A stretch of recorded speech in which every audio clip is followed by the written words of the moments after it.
Mabilis din ba malobot yung phone mo tulad ng phone ko? Especially sa mga iPhone users dyan. Don't worry because this solution ay hindi lang para sa mga iPhone users o kaya naman sa mga Apple users dyan. Android friendly din to mga mi. So based on my experience as an iPhone user, isa talaga sa problema ko is ito, mabilis siya malobat kasi mayat maya ako nagfe-feel kung saan man ako magpunta. Mayat maya ako naggagawa ng content, maisipan ko man, mag-video, mag-picture. So, alam niyo na yan, na isa sa mga best solution natin is power bank. Kailangan na kailangan natin to. Ito yung magiging best friend natin sa lahat ng oras. Uy, lifesaver kumbaga. Especially kung wala ka naman pagsasaksakan para lang mag-charge. Ang hassle nun. Especially kapag nagta-travel ka, mga mima. So, itong power bank na itong mga mi, meron na siyang four wires. So, meron siyang Apple Lightning connector na pwede sa mga iPhone users dyan. And meron din siyang Type-C. O, diba? Pwede rin siya pang iPhone 15.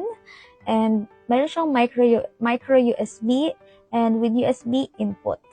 So, this is the Motivo H119 power bank. Hindi mo na rin kailangan mag-alala dahil fast charging na itong mga mi. Meron siyang 22.5 watts. And meron na siyang 10,000 mAh na kaya makapag-charge ng dalawang phone o kaya naman dalawang beses. Good news sa mga iPhone users dyan dahil meron siyang magnetic absorption and wireless charging na siya mga mi.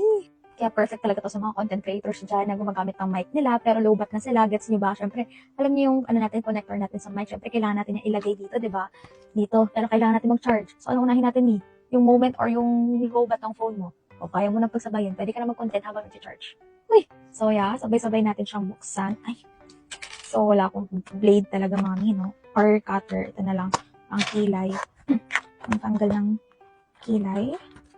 And nakita ko rin mga mina, maganda talaga yung quality ng mga products from Motivo. Kaya sabi ko, why not try? Ako talaga mas, kapag naghanap ako ng mga mga product para sa aking iPhone, gusto ko talaga yung quality. Talagang bina-background check ko siya. So, this is it. Ooh. In fairness, hindi siya mabigat. Ang compact lang.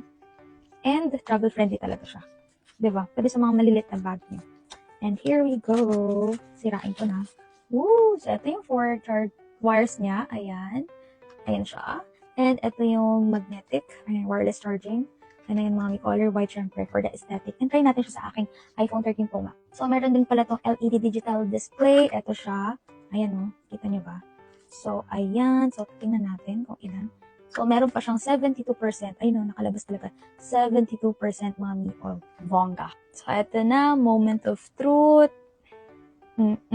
First time ko to gagawin, ha. Wait lang. Wow! In all fairness. Working siya mga mima. O, diba mga mi, in fairness, talagang na-charge niya tong iPhone ko. So, try naman natin kapag pa-wire, ayan, or itong Apple Lightning gagamitin natin. Wait lang. Nakita ka naman. Woo! Galing! Diba? Na-charge yung mga mi masor. And guys, kung titingnan nyo yung mga wire niya, tingnan nyo naman, ang quality siya mga mima, oh. Diba? Hindi siya yung mga basta-basta. Tingnan nyo naman yan. Diba? Tapos kapag i-charge nyo na siya, ayan dito, using Type-C lang. And ayan, meron din siyang USB, pa-USB. And ayan guys, sobrang worth it itong power bank na to ha, from Motivo. Sobrang travel-friendly niya. O diba, in fairness, hindi na lang ako makagamit ng aking power bank, pati na rin yung boyfriend ko na Type-C. May nabasa rin ako dito mga kasismers na itong power bank na to is meron siyang overcharge protection, meron din siyang overcurrent protection, short circuit protection, discharge protection, over voltage protection, overuse protection, magnetic absorption, ayun nga. Yun lang pala. Basta yung mga protection na yun na nabasa ko, diba? So talagang, alam yung safe yung phone nyo. Sa power bank na to, hindi lang yung mga basta-basta na power bank na nabibili natin na affordable, yung mga affordable one. And ayun guys, choose wisely. Tingnan nyo rin na maigi yung mga binibili nyo and mag-invest kayo sa quality talaga na power bank kasi baka yun pa yung reason na baka masira yung mga battery nyo or itong guys, charging port nyo na to. Tama ba? Basta yun. So yeah, kung naghanap kayo ng quality na power bank na all-in-one na siya, I highly recommend Motivo.